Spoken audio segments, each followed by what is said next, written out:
Down here this morning at Wharf 5, watching the Sea Swift's Trinity Bay being loaded to head up to the Cape.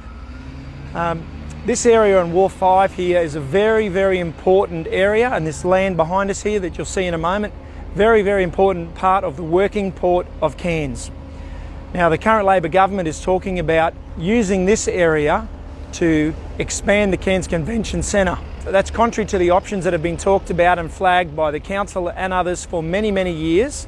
But if the Labor government was to utilise this land here to expand the Convention Centre, it would have massive detrimental impact on the working port of Cairns, and it would make it virtually unviable.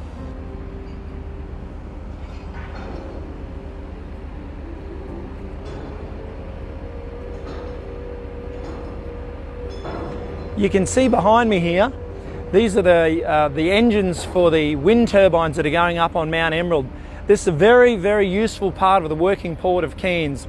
This is the laydown area, the buffer zone, where cargo just like this is waiting to be picked up. It's a very important part, integral part of the working port of Cairns. You can see the convention centre in the behind us there, and the road accessing. If the convention centre expands into here, it's going to make this port very, very unworkable. This area here at Wharf 5 that's being used for these cargo loading vessels is worth $600 million to our local economy. There's over 1,000 direct jobs and closer to 2,000 jobs when you take in the ancillary jobs involved, the flow-on jobs. So this is a very, very important issue for Cairns.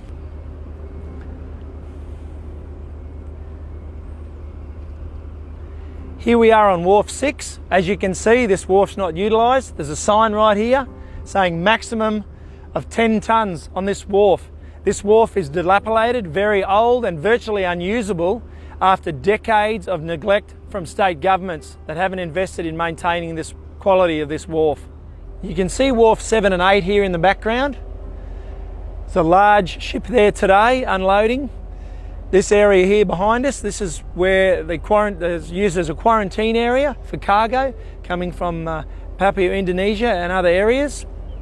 Very, very important part of the working port of Cairns.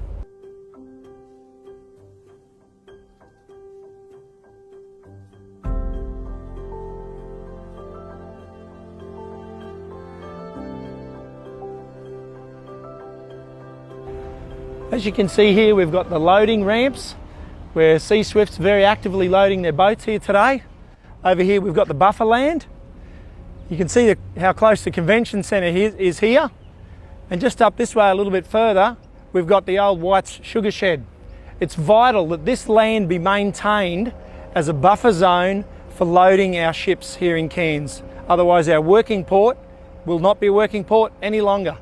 $600 million and over 1,000 jobs will be directly at risk. Over here you can see behind me the Ports North building. Over the side here you can see the convention centre. Now this area here has long been flagged as an area to expand the convention centre. A little bit further over this way you have the old Cairns Post Office site, which the council has said would be another good option to expand the convention centre. We don't need to impact on the working port of Cairns. Behind me here you can see the other end of the Ports North building, just where we were a moment ago. The car park and the convention centre. That's the area that's long been flagged to expand the convention centre, not over here behind Wharf 5, which would destroy the capacity of our working port here in our city. There is already a plan in place, and it's called Cityport. This is the very reason it was created. The issue is that those running the port have to be true to their responsibilities in protecting the future growth for the port of the city of Cairns. Stop playing politics with our port. Any move to put community facilities into the buffer zone of the port, where you've got a lot of people moving around, including children, is a matter of great concern. The port is just too valuable to the city. The working port is too valuable to the city to have any negative influences on it.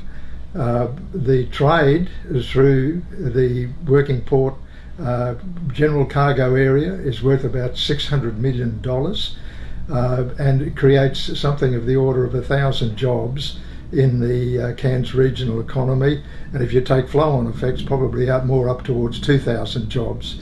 It is not a facility that you can interfere with, and I absolutely support the Mayor and Fred White from C-Swift, who have taken up the issue of the prospect of that community facilities going into that buffer zone of the working port.